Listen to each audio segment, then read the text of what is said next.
ਸਤਨਾਮ ਵਾਹਿਗੁਰੂ ਸਤਨਾਮ ਵਾਹਿਗੁਰੂ ਸਤਨਾਮ ਵਾਹਿਗੁਰੂ ਸਤਨਾਮ ਵਾਹਿਗੁਰੂ ਸਤਨਾਮ ਵਾਹਿਗੁਰੂ ਸਤਨਾਮ ਵਾਹਿਗੁਰੂ ਸਤਨਾਮ ਵਾਹਿਗੁਰੂ। ਅੱਜ ਸਮੁੱਚੀ ਸੰਗਤ ਗੁਰੂ ਨਾਨਕ ਨਾਮ ਲੇਵਾ ਸੰਗਤ ਸ਼੍ਰੋਮਣੀ ਅਕਾਲੀ ਦਲ ਦੇ ਸਾਰੇ ਲੀਡਰਸ਼ਿਪ ਵਰਕਰ ਸਾਹਿਬਾਨ ਅੱਜ ਇਕੱਠੇ ਹੋਏ ਸੀ ਔਰ ਗੁਰੂ ਨਾਨਕ ਸਾਹਿਬ ਸੱਚੇ ਪਾਤਸ਼ਾਹ ਦੇ ਚਰਨਾਂ 'ਚ ਇਹ ਅਰਦਾਸ ਬੇਨਤੀ ਕੀਤੀ ਹੈ ਕਿ ਗੁਰੂ ਕਿਰਪਾ ਕਰਨ ਇਹ ਜਿਹੜਾ ਲਾਂਘਾ 70 ਸਾਲਾਂ ਦੀ ਜਿਹੜੀ ਅਰਦਾਸ ਸੀ ਪਿਛਲੇ ਸਾਲ ਜਿਹੜੀ ਸੁਣੀ ਗਈ ਸੀ ਗੁਰੂ ਮਹਾਰਾਜ ਨੇ ਕਿਰਪਾ ਕੀਤੀ ਸੀ ਕਿ ਜਿੱਥੇ ਗੁਰੂ ਨਾਨਕ ਸਾਹਿਬ ਸੱਚੇ ਪਾਤਸ਼ਾਹ ਕਰਤਾਰਪੁਰ ਸਾਹਿਬ ਜਾ ਕੇ ਲੰਮਾ ਸਮਾਂ ਉਹਨਾਂ ਨੇ ਕਿਰਤ ਕਰਨਾ ਨਾਮ ਜਪਣਾ ਵੰਡ ਛਕਣੀ ਜਿਹੜਾ ਇਹ ਸੰਦੇਸ਼ ਸੀ ਉੱਥੇ ਲੰਮਾ ਸਮਾਂ ਆਪਦੇ ਚਰਨ ਉਹਨਾਂ ਨੇ ਪਾਏ ਔਰ ਇਹ ਹੋਕਾ ਦੁਨੀਆ 'ਚ ਦਿੱਤਾ। ਨਾਨਕ ਨਾਮ ਲੇਵਾ ਸੰਗਤ ਦੀ ਸਾਡੀ ਰੋਜ਼ਮर्रा ਦੀ ਅਰਦਾਸ ਰਹਿੰਦੀ ਸੀ ਕਿ ਗੁਰੂ ਕਿਰਪਾ ਕਰਨ ਕਿ ਇਹ ਲਾਂਘਾ ਖੋਲੇ। ਪਿਛਲੇ ਸਾਲ 550 ਸਾਲਾ ਗੁਰਪੁਰਬ ਤੋਂ ਪਹਿਲਾਂ ਬਹੁਤ ਧੂਮਧਾਮ ਨਾਲ ਸਤਿਕਾਰ ਨਾਲ ਬੜੇ ਸ਼ਰਧਾ ਨਾਲ ਬੜੇ ਪਿਆਰ ਨਾਲ ਇਹ ਲਾਂਘਾ ਖੁੱਲਿਆ। ਅੱਜ ਵੀ ਜੇ ਅਸੀਂ ਇੱਥੇ ਇਕੱਠੇ ਹੋਏ ਹਾਂ ਇਹ ਅਰਦਾਸ ਬੇਨਤੀ ਲੈ ਕੇ ਗੁਰੂ ਦੇ ਚਰਨਾਂ 'ਚ ਆਏ ਆ ਕਿ ਗੁਰੂ ਕਿਰਪਾ ਕਰਨ ਸਰਕਾਰਾਂ ਨੂੰ ਸਮਤ ਬਖਸ਼ਿਸ਼ ਕਰਨ ਹਿੰਮਤ ਬਖਸ਼ਿਸ਼ ਕਰਨ ਕਿ ਜਿਹੜਾ ਕਿਉਂਕਿ ਗੁਰਪੁਰਬ ਫੇਰ ਆ ਰਿਹਾ ਅਗਲੇ ਮਹੀਨੇ ਔਰ ਹਰ ਸੰਗਤ ਦੀ ਦਿਲੋਂ ਬੱਚੇ ਦੀ ਇਹ ਅਰਦਾਸ ਹੈ ਕਿ ਅਸੀਂ ਕਰਤਾਰਪੁਰ ਸਾਹਿਬ ਜਾ ਸਕੀਏ ਉਸ ਧਰਤੀ ਨੂੰ ਨਤਮਸਤਕ ਹੋ ਸਕੀਏ ਜਿੱਥੇ ਹੱਤੀ ਬਾਈ ਗੁਰੂ ਨਾਨਕ ਸਾਹਿਬ ਮਹਾਰਾਜ ਆਪ ਕੀਤੀ ਹੈ ਜਿੱਥੇ ਉਹਨਾਂ ਨੇ ਨਾਮ ਜਪਣ ਦੀ ਕਿਰਪਾ ਸੰਗਤਾਂ ਤੇ ਕੀਤੀ ਹੈ ਕਿ ਨਾਮ ਜਪੋ ਵੰਡ ਛਕੋ ਕਿਰਤ ਕਰੋ ਉੱਥੇ ਜਾ ਕੇ ਅਸੀਂ ਉਸ ਧਰਤੀ ਨੂੰ ਨਤਮਸਤਕ ਹੋ ਸਕੀਏ ਗੁਰੂ ਸਾਹਿਬ ਦੀਆਂ ਖੁਸ਼ੀਆਂ ਲੈ ਕੇ ਆ ਸਕੀਏ। ਸੋ ਅੱਜ ਲੱਗਦਾ ਨਹੀਂ ਥੋੜੀ ਦੇਰੀ ਹੋ ਗਈ ਅਰਦਾਸ ਕਰਨ ਜੀ ਪਹਿਲਾਂ ਹੀ ਕਰ ਲੈਣੀ ਚਾਹੀਦੀ ਸੀ ਕਿ ਭਾਜਪਾ ਨਾਲ ਗੱਠਜੋੜ ਟੁੱਟਿਆ ਫਿਰ ਅਰਦਾਸ ਕਰਨ ਦੀ ਯਾਦ ਆਈ। ਇਸ ਤਰ੍ਹਾਂ ਹੈ ਜੀ ਕਿ ਚਲੋ ਤੁਸੀਂ ਪੱਤਰਕਾਰ ਵੀਰਾਂ ਦਾ ਤੁਹਾਡਾ ਆਪਦਾ ਇੱਕ ਤਿਰਛੀ ਨਜ਼ਰ ਹੁੰਦੀ ਹੈ ਤੁਸੀਂ ਜਿਹੜੀ ਮਰਜ਼ੀ ਨਜ਼ਰ ਰੱਖੋ।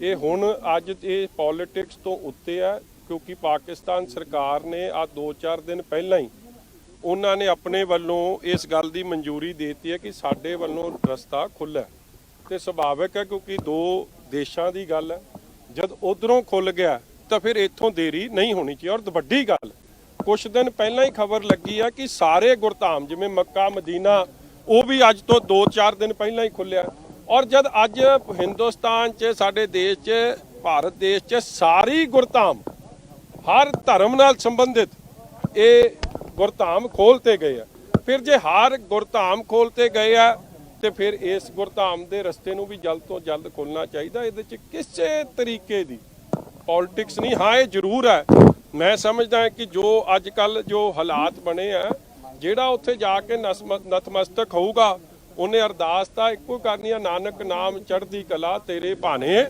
ਸਰਬੱਤ ਦਾ ਭਲਾ। ਇਸ ਲਈ ਸਰਬੱਤ ਦੇ ਭਲੇ ਦੀ ਅਰਦਾਸ ਸੰਗਤ ਨੇ ਜਾ ਕੇ ਉੱਥੇ ਕਰਨੀ ਆ ਔਰ ਜਿੱਥੇ ਗੁਰੂ ਸਾਹਿਬ ਨੇ ਆਪ ਖੇਤੀ ਨੂੰ ਬਹੁਤ ਵੱਡੀ ਮੈਂ ਸਮਝਦਾ ਬਖਸ਼ਿਸ਼ ਕੀਤੀ ਆਪ ਉਹ ਮਿਹਨਤ ਕੀਤੀ ਹੱਥੀਂ ਜਿੱਥੇ 13 ਦਾ ਹੋਕਾ ਦਿੱਤਾ ਜਿੱਥੇ ਸਰਬ ਸਾਂਝੀ ਵਾਲਤਾ ਦਾ ਹੋਕਾ ਦਿੱਤਾ ਜਿੱਥੇ ਭਾਈਚਾਰਕ ਸਾਂਝ ਦਾ ਹੋਕਾ ਦਿੱਤਾ ਜਿੱਥੇ ਅਵਲ ਅੱਲਾ ਨੂਰ ਪਾਇਆ ਕੁਦਰਤ ਕੇ ਸਭ ਬੰਦੇ ਏਕ ਨੂਰ ਤੇ ਸਭ ਜਗ ਉਪਜਿਆ ਕੌਣ ਭਲੇ ਕੋ ਮੰਦੇ। ਇਸ ਲਈ ਉਹ ਥਾਂ ਦੇ ਦਰਸ਼ਨ ਦੀਦਾਰ ਸੰਗਤ ਲੋਚਦੀ ਔਰ ਗੁਰੂ ਕਿਰਪਾ ਕਰੇ ਕਿ ਸਰਕਾਰਾਂ ਤੇ ਹਿਰਦੇ ਤੇ ਬਹਿ ਕੇ ਉਹਨਾਂ ਨੂੰ ਸਮਤ ਬਖਸ਼ਿਸ਼ ਕਰਨ ਕਿ ਇਹ ਰਸਤਾ ਖੁੱਲ ਜਾਵੇ ਅਗਲੇ ਮਹੀਨੇ ਗੁਰਪੁਰਬ ਆ। ਜੋਤੀ ਜੋਤ ਦਿਵਸ ਸੀ ਪਿਛਲੇ ਮਹੀਨੇ ਬੀਤੇ ਮਹੀਨੇ ਜਿਹੜਾ ਜੋਤੀ ਜੋਤ ਦਿਵਸ ਸੀ ਉਦੋਂ ਵੀ ਪਾਕਿਸਤਾਨ ਗਵਰਨਮੈਂਟ ਨੇ ਵੀ ਕਿਹਾ ਸੀ ਕਿ ਇਹ ਪਹਿਲੀ ਵਾਰ ਹੋਊਗਾ ਕਿ ਜੱਥੇ ਦੇ ਇਧਰੋਂ ਸੰਗਤ ਸਿੱਧੀ ਆਊਗੀ ਉਦੋਂ ਵੀ ਇਹ ਪ੍ਰਵਾਨ ਨਹੀਂ ਹੋਈ ਹੈ। ਅੱਜ ਤੁਸੀਂ ਅਰਦਾਸ ਮੈਂ ਇਹੀ ਬੇਨਤੀ ਕਰ ਰਿਹਾ ਜੀ ਕਿ ਚਲੋ ਉਦੋਂ ਸਾਡੇ ਦੇਸ਼ 'ਚ ਕਈ ਹਲੇ ਲੋਕਡਾਊਨ ਦੀ ਪ੍ਰਕਿਰਿਆ ਇਹ ਜਿਹੜਾ ਹੁਣ ਪਿਛਲਾ ਲੋਕਡਾਊਨ ਖੁੱਲਿਆ ਉਹ ਨਹੀਂ ਖੁੱਲੇ ਗਏ ਸੀ ਇਸ ਲਈ ਉਸ ਵੇਲੇ ਮਾਨਤਾ ਸਭ ਦੇ ਸੀ ਕਿ ਖੁੱਲ ਜੇ ਮਗਰ ਹੁਣ ਤਾਂ ਸਾਰੇ ਖੁੱਲ ਗਏ ਆ ਹਰ ਗੁਰਧਾਮ ਆਲ ਓਵਰ ਦਾ ਵਰਲਡ ਖੁੱਲ ਗਏ ਔਰ ਆਪਣੇ ਦੇਸ਼ 'ਚ ਵੀ ਖੁੱਲ ਗਏ ਆ, ਕਿਸੇ ਤਰੀਕੇ ਦੀ ਪਾਬੰਦੀ ਨਹੀਂ ਰਹੀ ਆ।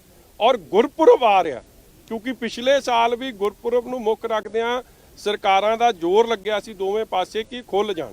ਸਾਡੀ ਤਾਂ ਇਹੀ ਅਰਦਾਸ ਬੇਨਤੀ ਹੈ ਕਿ ਜਦ ਹੁਣ ਸਾਰੇ ਦੇਸ਼ 'ਚ ਹੀ ਖੁੱਲ ਗਏ ਆ, ਸਾਰੀ ਦੁਨੀਆ 'ਚ ਹੀ ਗੁਰਧਾਮ ਖੁੱਲ ਗਏ ਆ, ਫਿਰ ਹੁਣ ਦੇਰੀ ਨਹੀਂ ਹੋਣੀ ਚਾਹੀਦੀ, ਹੁਣ ਜਲਦ ਖੁੱਲ ਜਾਣ। ਤੁਹਾਨੂੰ ਕੀ ਲੱਗਦਾ ਕਿਉਂ ਨਹੀਂ ਭਾਜਪਾ ਇਹਦੇ ਉੱਤੇ ਕੋਈ ਫੈਸਲਾ ਲੈ ਪਾ ਰਹੀ, ਕਿਉਂ ਨਹੀਂ ਖੋਲ ਯਾਰ ਮੇਰਾ ਦੇਖੋ, ਤੁਸੀਂ ਨਾ ਗੱਲ ਨੂੰ ਛੋਟੀ ਨਾ ਕਰਿਆ ਕਰੋ। ਮੇਰੀ ਤਾਂ ਸਭ ਨੂੰ ਬੇਨਤੀ ਹੈ ਕਿ ਇਹ ਗੁਰਧਾਮ ਜਿਵੇਂ ਬਾਕੀ ਸਾਰੇ ਧਰਮ ਸਥਾਨ ਖੋਲ੍ਹਤੇ ਗਏ ਆ, ਤੇ ਫਿਰ ਇੱਥੇ ਦੇਰੀ ਕਿਉਂ?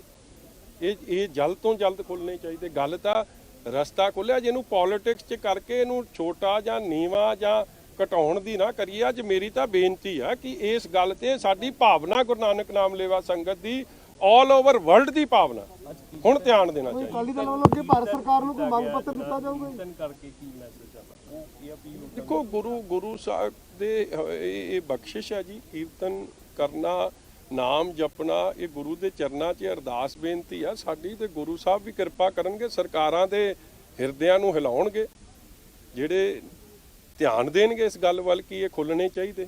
ਭਾਰਤ ਸਰਕਾਰ ਨੂੰ ਕੋਈ ਮੰਗ ਪੱਤਰ ਦਿੱਤਾ ਜਾਊ ਅਕਾਲੀ ਦਲ ਵੱਲੋਂ? ਬਿਲਕੁਲ ਜੀ, ਬਿਲਕੁਲ। ਅੱਜ ਸੀ ਗੁਰੂ ਦੇ ਚਰਨਾਂ 'ਚ ਅਰਦਾਸ।